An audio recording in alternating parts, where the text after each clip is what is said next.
الحمد لله نحمده ونصلي على رسوله الكريم أما بعد فقد قال الله تعالى في القرآن العظيم والفرقان المجيد بعد أعوذ بالله من الشيطان الرجيم بفضل بسم الله الرحمن الرحيم وإني مرسلة إليهم بهدية فناظرة بما يرجع المرسلون صدق الله العظيم. அல்லாஹ்வுடைய கிருபையால் இன்றைக்கு 3 சூறாக்கள் வழியாக நாம் ஓதினோம். அதிலே ஒரு சூரத்துன் நம்ல், எறும்பு என்கிற பெயரிலே ஒரு அத்தியாயம் இன்றைக்கு ஓதப்பட்டது. இந்த நம்லு சூறாவில் அல்லாஹு தாலா ஹஜ்ரத் சுலைமான் அலைஹிஸ்ஸலாத்து வஸ்ஸலாம் அவர்களை பற்றிய வரலாறு பூரா இன்றைக்கு ஓதப்பட்ட வசனங்களில் வந்தது. சுலைமான் அலைஹிஸ்ஸலாம் அவருடைய ஆட்சி அது எப்படி இருந்தது, அவர்கள் என்னென்ன நிகழ்வை சந்தித்தார்கள் என்றெல்லாம் இன்றைக்கு ஓதப்பட்ட வசனங்களில் அல்லாஹு தஆலா வரலாறுகளை வரிசையாக சொல்லி காட்டுகிறார். இதில் ஒரு சின்ன சிந்தனை, யமன் தேசத்தை ஆண்ட பெண்மணி பல்கிஸ் அலைஹிஸ்ஸலாத்து வஸ்ஸலாம் அவங்க என்ன செய்கிறாங்க, அவங்க தான் அந்த தேசத்தினுடைய பெண் அரசி, அந்த நாட்டினுடைய தலைவர். ஹஜ்ரத் சுலைமான் அலைஹிஸ்ஸலாத்து வஸ்ஸலாம் அவங்களிடத்தில் ஒரு பறவை, ஹுதுஹுது பறவைன்னு ஒரு பறவை இருந்துச்சு.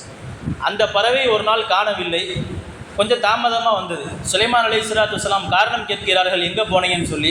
அதில் சுலைமான் அலைஹிஸ்ஸலாத்து வஸ்ஸலாம் அவங்களுக்கு பறவைகிட்ட பேசுவாங்க, அவங்களுக்கு எல்லா விதமான சக்தியையும் அல்லாஹ் தஆலா வசப்படுத்தி கொடுத்துருந்தான்.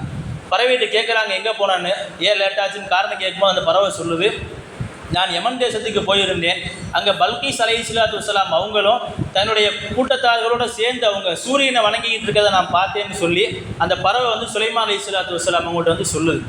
இதை கேட்டோனையுமே சுலைமான் அலைஹிஸ்ஸலாத்து வஸ்ஸலாம் ஒரு கடிதம் எழுதி தரேன், அதை கொண்டு போய் அந்த அவங்களுடைய அரசவையில் போட்டுருன்னு சொல்லி அந்த பறவையினுடைய காலில் கடிதத்தை எழுதி கட்டி அமுச்சு விட்றாங்க. அது அங்கே போய் போட்டுருது. அந்த கடிதத்தை எடுத்து படித்து பார்க்குறாங்க. முதல் வார்த்தை இன்னஹு மின் சுலைமான், இந்த கடிதம் சுலைமானிடமிருந்து வந்திருக்கிறது. இன்னஹு பிஸ்மில்லாஹிர் ரஹ்மானிர் ரஹீம் அப்படின்னு எழுதியிருக்கு. அதுக்கு அடுத்த வார்த்தை அல்லா தஅலு அலைய வஅத்தூனி முஸ்லிமீன், அல்லா தஆலு அலைய, என்னிடத்தில் நீங்கள் முரண்டு பிடிக்காதீங்க, வஅத்தூனி முஸ்லிமீன், நீங்கள் முஸ்லீம்களாக வாங்க அப்படின்னு சொல்லி சுலைமான் அலைஹிஸ்ஸலாத்து வஸ்ஸலாம் எழுதி அந்த கடிதத்தை அமைச்சிருக்காங்க. இதை படித்து பார்க்குறாங்க. அந்த அரசு படித்து பார்த்துட்டு தன் கூட்டத்தை இடத்துல அப்படி மஷூரா செய்கிறாங்க. இது இவர் உண்மையான நபியா என்னன்னு தெரியல, உண்மையான நபியாக இருந்தால் இவரை நம்ம பின்பற்றலாம், இல்லைன்னு சொன்னால் பின்பற்ற வேண்டிய தேவையில்லை, இவரை டெஸ்ட் பண்ணலான்னு சொல்லிட்டு அன்றைய காலத்தில் இருந்த பொருட்கள்லேயே விலை மதிப்புள்ள பொருட்களை எடுத்து அவங்களுக்கு ஹதியா அன்பளிப்பாக கொடுத்து அனுப்பிச்சி விட்றாங்க. இவர் பதவி மேல் ஆசையாக இருக்காரா, பொருட்கள் மீது ஆசையாக இருக்காரா, உண்மையான நபிதானவான்னு செக் பண்ணுறதுக்காக வேண்டி பெரிய பெரிய பொருட்களை பூரா ஹதியா அன்பளிப்பாக கொடுத்து அனுப்பிச்சி விட்றாங்க. அதே மாதிரி அவர் தூதர்கள் வாங்கிட்டு வர்றாங்க, சுலைமான் அலைஹிஸ்ஸலாத்து வஸ்ஸலாம் அவங்கள்ட்ட கொண்டு வந்து கொடுக்குறாங்க. இன்றைக்கு ஓதப்பட்ட வசனத்தில் அதுவும் வருது. சுலைமான் அலைஹிஸ்ஸலாம் கேட்ட வார்த்தை, காசை கொடுத்து என்னை நீங்கள் சாய்க்க பார்க்கலான்னு கேட்டாங்க. அதுவும் அப்படியே வார்த்தை வருது, காலத்து மித்தூனி பிமாலின், காசை கொடுத்து அற்பமான பொருட்களை கொடுத்து நீ என்னை விலைக்கு வாங்க பார்க்குறீங்களான்னு கேட்டாங்க. சொல்லிட்டு அதையும் சொன்னாங்க, ஃபமா ஆத்தானி அல்லாஹு கைரும் நிம்மா ஆத்தாக்கும், நீங்கள் என்ன கொண்டு வந்திருக்கீங்களோ இதை விட சிறந்தது அல்லாஹ் தஆலா என்கிட்ட ஆட்சியை கொடுத்துருக்கேன், அதிகாரத்தை கொடுத்துருக்கேன், எல்லா பதவியும் என்கிட்ட இருக்குது. இறுதி இலையும் நீங்கள் அந்த பொருட்களுக்கும் நான் திருப்பி அனுப்பிச்சிட்டாங்க. ஹதியாவை அன்பளிப்பை ஏற்றுக்கலை, திருப்பி அனுப்பிச்சிட்டாங்க. திருப்பி அனுப்பிச்சிட்டு இந்த வார்த்தையும் சொல்கிறாங்க, நீங்கள் போங்க, நான் உங்கள் நாட்டுக்குள்ளே வருவேன், அப்போ வரும்போது நீங்கள் சிறுமைப்பட்ட மக்களாக நீங்கள் இருப்பீங்கன்னு சொல்லி போங்கன்னு அனுப்பிச்சி விட்றாங்க. பல்கிஸ் சமயத்தில் அவங்க வர வேணாம், நானே வரேன்னு சொல்லி தபால் எழுதி விட்டு வர்றாங்க. இது வரலாறு நீண்டது. இது நம்ம என்ன இங்கே தெரிஞ்சுக்கணும் அப்படின்னா, ஹதியா அவங்க அன்பளிப்பு என்னங்க ஏற்கலை, திருப்பி அனுப்பிச்சி விட்டாங்க. இந்த ஆயத்தை குறித்து ஹதியா, இந்த அன்பளிப்பை குறித்து நாம் தஃசீர்களில் நிறைய விளக்கங்கள் சொல்லப்பட்டிருக்கிறது. இந்த அன்பளிப்பு இதை பற்றி மட்டும் நாம் இன்றைய தராவீஹின் சிந்தனைக்கு எடுத்துக்கொள்வோம். அன்றைய காலத்தில் ஒரு அரசனை பற்றி நாம் தெரிந்து கொள்ள வேண்டும் என்று சொன்னால், ஒரு நாட்டை பற்றியோ ஒரு நாட்டினுடைய மக்களை பற்றி நாம் தெரிய வேண்டும் என்று சொன்னால் அன்றைய காலத்தில் 3 விஷயத்தை பார்ப்பாங்க. முதல் விஷயம் கடிதம். ஒரு நாட்டிலிருந்து இன்னொரு நாட்டுக்கு வரக்கூடிய கடிதத்தை வச்சு அந்த நாடு எப்பேற்பட்ட நாடு, அந்த அரசு எப்பேற்பட்டவர்னு தெரிஞ்சுக்குவாங்க. இது முதல் விஷயம். ரெண்டாவது எதை பார்ப்பாங்கன்னு சொன்னால் தூதுவரை பார்ப்பாங்க. கொண்டு வரக்கூடிய தூதுவர் எப்படி இருக்காருன்னு சொல்லி அவரை பார்ப்பாங்க. அதுக்கு அடுத்த விஷயம் ஹதியா, அவங்களுடைய அன்பளிப்பு எப்படி இருக்குன்னு அன்பளிப்பு பார்ப்பாங்க. இது 3 விஷயத்தை வச்சு தான் அந்த நாடு எப்பேற்பட்ட நாடு, அந்த அரசு எப்பேற்பட்டது என்று முடிவு செய்யப்படும். பொதுவாக மார்க்கத்தில் அன்பளிப்பு கொடுத்து கொள்ளலாம், வாங்கியும் கொள்ளலாம். ஸல்லல்லாஹு அலைஹி வஸல்லம் அவர்களே அன்பளிப்பு கொடுத்தும் இருக்கிறார்கள், வாங்கியும் இருக்கிறார்கள்.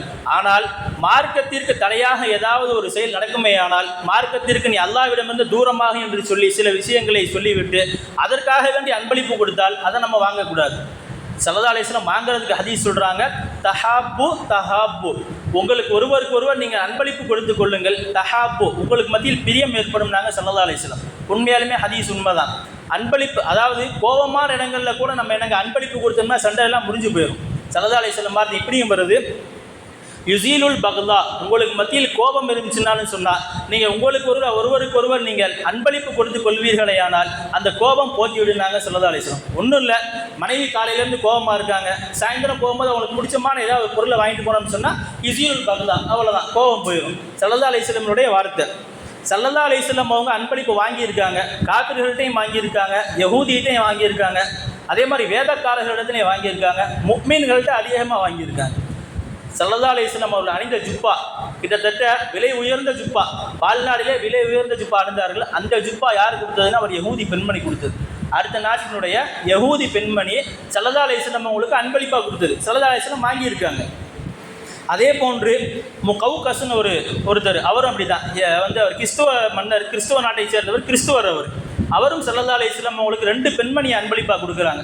அன்றைய காலத்தில் அடிமை பெண்மணியை அன்பளிப்பாக கொடுக்கக்கூடிய பழக்கம் இருந்துச்சு. ஸல்லல்லாஹு அலைஹி வஸல்லம் அவங்களுக்கு 2 பெண்மணி அன்பளிப்பாக கொடுக்குறாங்க. ஒரு பெண்மணியை ஸல்லல்லாஹு அலைஹி வஸல்லம் வச்சுக்கிறாங்க. இன்னொரு பெண்மணி ஹஸ்ஸான் இப்னு சாபித் ரலியல்லாஹு அன்ஹு என்ற நபி தோழருக்கு இன்னொரு அன்பளிப்பாக அந்த இன்னொரு அடிமையை கொடுத்துட்றாங்க. இந்த ஸல்லல்லாஹு அலைஹி வஸல்லம் வச்சுக்கிட்டாங்களே இந்த அடிமை, அந்த அடிமையை தான் தப்சீரில் எழுதுகிறாங்க. அவங்களுடைய பேர் மாரியத்துல் கிப்தியா. அவங்களின் மூலியமாக ஸல்லல்லாஹு அலைஹி வஸல்லம் அவர்களுக்கு இப்ராஹிம்னு ஒரு பையன் பிறந்தாங்க. அது 1 வயசு 1.5 வயசில் வஃபாத் ஆகிட்டாங்கன்னு வருது. இப்போ நமக்கு இங்கே என்ன விஷயம்னா, ஸல்லல்லாஹு அலைஹி வஸல்லம் அன்பளிப்பை வாங்கியும் இருக்கிறார்கள், ஸல்லல்லாஹு அலைஹி வஸல்லம் பெற்றும் இருக்கிறார்கள். அன்பளிப்புகளில் முக்கியமான சட்டம் என்னன்னு சொன்னால், அன்பளிப்பை பெற்றுக்கொள்வது சுன்னத்து. அன்பளிப்பு யார் கொடுத்தாலும் பெற்றுக்கொள்வது சுன்னத்து. அதுவே இஸ்லாத்திற்கு மாறான ஒரு செயல் நடக்குமே ஆனால், இஸ்லாத்திற்கு முரணான இருன்னு சொல்லி அன்பளிப்பு கொடுத்தாங்கன்னா அதை வாங்காமல் இருக்கிறது சுன்னத்து. எந்த அளவிற்குன்னா, ஹஜ்ரத் உமர் ரலியல்லாஹு அன்ஹு அவருடைய காலகட்டத்தில் கவர்னருக்கு போனால் தபால் எழுதி அனுப்புகிறாங்க, ஒரு கடிதம் எழுதி அனுப்புகிறாங்க. எந்த அளவுக்குன்னா உமர் ரலியல்லாஹு அன்ஹு அவங்களுடைய ஆட்சி எந்த அளவுக்கு நீதமானதுன்னு எழுதுறதுல முக்கியமான விஷயம் இது. இதில் முதல் காரணம், அவங்க எழுதின வாசகத்தில் முதல் வாசகம், லா தக்பலுல் ஹதியா ஃப இன்னஹா ரிஷ்வத்துன், நீங்கள் அந்த ஹதியாவை அன்பளிப்பை நீங்கள் பெற்றுக்கொள்ளாதீங்க, ஃப இன்னஹா ரிஷ்வத்துன், அது ஏன்னா லஞ்சம் அப்படின்னு சொன்னாங்க உமர் ரலியல்லாஹு அன்ஹு. ஒரு கவர்னர், ஒரு சைன் படக்கூடிய இடத்துல இருக்கக்கூடிய நபர், அவர் தனக்கு கீழே உள்ளவங்கள்ட்ட என்னங்க அன்பளிப்பை வாங்கிட்டாருன்னு சொன்னால், இந்த வாரம் அன்பளிப்பை வாங்கிட்டாருன்னு சொன்னால் அடுத்த வாரம் சைன் போடுறதுக்கு அப்ளிகேஷன் ஃபார்ம் வருதுன்னு அர்த்தம். அதனால தான் சொன்னாங்க, உங்களுடைய தலைமையில் இருக்கக்கூடியவங்க, சைன் போடக்கூடிய பதவியில் இருக்கக்கூடியவங்க தங்களுக்கு கீழே உள்ள ஆளுகள்கிட்ட அன்பளிப்பை வாங்காதீர்கள், இப்போ இன்னஹா ரிஷ்வத்துன், அது என்னங்க லஞ்சம்னு சொன்னாங்க உமர் ரலியல்லாஹு அன்ஹு. இது அவருடைய ஆட்சியை பற்றி எழுதும்போது இந்த விஷயத்தையும் என்னங்க கோடு போட்டு எழுதுகிறாங்க. அவருடைய நீதிக்கு இது உதாரணம்னு சொல்லி எழுதுகிறாங்க.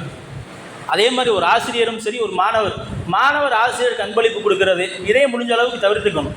ஒரு மாணவர் தன்னுடைய ஆசிரியருக்கு அன்பளிப்பு கொடுத்தாருன்னு சொன்னால் வாங்காமல் இருக்கிறதுக்கு நல்லது. ஏன்னு சொல்லுங்கள், பரீட்சை பேப்பர் எழுதும் போது அந்த அன்பளிப்பு கண்ணில் தெரியும், பரீட்சையில் மார்க் போடும்போது அந்த அன்பளிப்பு கண்ணில் தெரியும். ஒரு மோதிரம் கொடுக்குறாரு, ஒரு வாட்ச் கொடுக்குறாருன்னா சைன் போடும்போது அந்த மோதிரம் அப்படியே மிளுக்கும். இதன் காரணமாக நம்ம மார்க் போட வேண்டிய சூழல், ஒரு பாகுபட்சனை பார்க்க வேண்டிய சூழல் ஏற்படும். எனவே தான் சொன்னாங்க உமர் ரலியல்லாஹு அன்ஹு, தங்களுக்கு கீழே உள்ளவர்கள்ட்ட என்னங்க அன்பளிப்பை வாங்காதீர்கள் அப்படின்னாங்க. ஃப இன்னஹா ரிஷ்வத்துன். பொதுவாகவே ஸல்லல்லாஹு அலைஹி வஸல்லம் அவர்கள்ட்ட அன்பளிப்புன்னு யாரும் கேட்காம இருந்தாலும் சரி, அவங்களாகவே அள்ளி கொடுத்து விடுவார்கள். ஸல்லல்லாஹு அலைஹி வஸல்லம் அவர்கள் அவங்கள்ட்ட இருக்க பொருள் எல்லாத்தையும் அள்ளி கொடுத்துருவாங்க. நம்ம இருக்கிறதுலேருந்து எடுத்து, ரெண்டுக்கு வித்தியாசம் இருக்குது. நம்ம இருக்கிறதுலேருந்து எடுத்து கொடுப்போம், அவங்க எல்லாத்தையுமே எடுத்து கொடுத்துருவாங்க. ஒரு பேரிச்சம்பழம் மூட்டை அப்போ தான் வருது, எடுத்துகிட்டு போங்க, உடனே எடுத்துகிட்டு போங்க, எல்லாத்தையும் எடுத்து கொடுத்துருவாங்க ஸல்லல்லாஹு அலைஹி வஸல்லம். எந்த அளவுக்குன்னா, ஒரு ஸல்லல்லாஹு அலைஹி வஸல்லம் அவர்களுக்கு ஒரு பெண்மணி ஹதியாவை ஒரு துண்டு செஞ்சு கொடுக்குறாங்க. நல்லா டிசைன் பார்க்க அழகாக இருக்குது, அழகாக பின்னி ஸல்லல்லாஹு அலைஹி வஸல்லம் அவர்களுக்கு அன்பளிப்பாக கொடுக்கணுன்றதுக்காண்டி அழகாக டிசைன் போட்டு அழகாக பூவெல்லாம் போட்டு கொண்டு வந்து கொடுக்குறாங்க. ஸல்லல்லாஹு அலைஹி வஸல்லம் வாங்கி பார்க்குறாங்க, ரொம்ப பிடிச்சிக்கிச்சு, போட்டுக்கிட்டாங்க, மேலே போட்டு மிம்பருக்கு ஏறிக்கிட்டாங்க. குத்துபாக்கு ஏறி குத்துபா ஓதி முடிச்சு கீழே இறங்குறாங்க. ஒரு சஹாபி, யார் ரசூலல்லாஹ், இது நல்லா இருக்கு, இந்த துண்டு எனக்கு கொடுத்துருங்கன்ட்டாங்க. ஒரே வார்த்தையாக கேட்டாங்க. ஸல்லல்லாஹு அலைஹி வஸல்லம் அவருடைய தன்மையிலே மிகப்பெரிய தன்மை, வஹுவ யகூலுல்லா, யாராவது ஒரு ஆள் கேட்டாங்கன்னு சொன்னால் இல்லைன்னு சொல்ல மாட்டாங்க, உடனே கழட்டி கொடுத்துட்டாங்க. இதை பக்கத்தில் இருக்க சஹாபாக்கள் பூரா பார்க்குறாங்க. கொஞ்சம் ஒரு விதமான ஒரு கோபம் வருது. ஏன்னா ஸல்லல்லாஹு அலைஹி வஸல்லம் அவங்க பார்த்தாங்க, நல்லா இருந்துச்சு, வச்சுக்கலான்ற ஐடியாவில் அவங்க போட்டிருக்காங்க. இதை போய் இந்த சஹாபி கேட்டாரேன்னு பக்கத்தில் உள்ளவங்களுக்கு பூரா ஒரு விதமான கோபம்.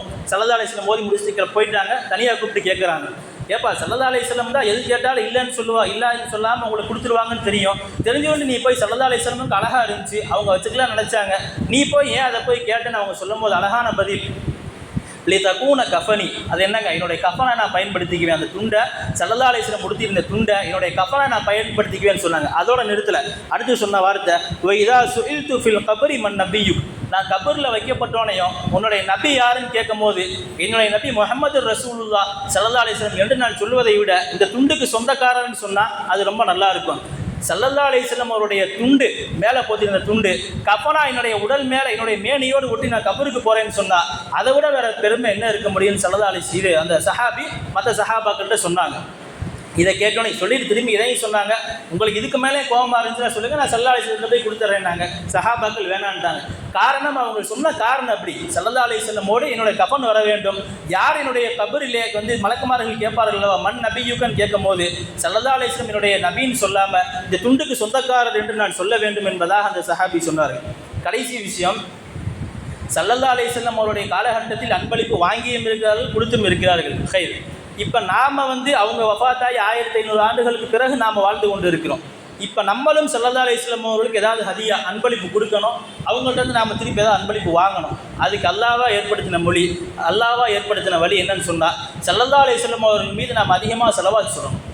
ஸலவாத் சொல்வதற்கே ஸல்லல்லாஹு அலைஹி வஸல்லம் அவர்களுக்கு நாம் என்னங்க தர்ற அன்பளிப்பு ஹதியா, அதை அவங்க வாங்கிட்டு நாளைக்கு மறுமையில் நமக்கு ஷஃபாத், அவங்க ஒரு அன்பளிப்பு தர்றாங்க. ஷஃபாத் என்பது ஸல்லல்லாஹு அலைஹி வஸல்லம் நமக்கு தர்ற அன்பளிப்பு, அதை நம்ம வாங்கணும். அன்பளிப்பு கொடுக்கவும் செய்யணும், ஸல்லல்லாஹு அலைஹி வஸல்லம் அவர்களிடம் அன்பளிப்பு பெறவும் செய்யணும். அல்லாஹ் ஜல்ல ஷானஹு வ தஆலா ஸல்லல்லாஹு அலைஹி வஸல்லம் அவர்களின் மீது அதிகமாக ஸலவாத் சொல்லி நம்மளுடைய அன்பளிப்பை அவர்களுக்கு செலுத்தி நாளை மறுமையிலே அவர்களுடைய அன்பளிப்பான ஷஃபாத் பரிந்துரையை நமக்கு பெரும் பாக்கியவான்களில் வல்ல அல்லாஹ் நம் அனைவரையும் ஆக்கி அருள் புரிவானாக. ஆமீன். வாஃபிர் தஅவானா அல்ஹம்துலில்லாஹி ரப்பில் ஆலமீன். அஸ்ஸலாமு அலைக்கும். الحمد لله رب العالمين. اللهم صل على سيدنا محمد وعلى آل سيدنا محمد وبارك وسلم. اللهم أنت السلام ومنك السلام تبارك يا ذا الجلال والإكرام. اللهم اغفر لنا ذنوبنا وخطايانا كلها يا رب العالمين. اللهم اعتقنا من النار وأدخلنا الجنة يا رب العالمين. ربنا آتنا في الدنيا حسنة وفي الآخرة حسنة وقنا عذاب النار. ربنا رب ارحمهما كما ربياني صغيرا. وصلى الله تعالى وسلم على خير خلقه سيدنا محمد وآله وأصحابه أجمعين والحمد لله رب العالمين. صلى الله عليه وسلم. صلى الله على محمد صلى الله عليه وسلم. صلى الله على محمد يا رب صل عليه وسلم.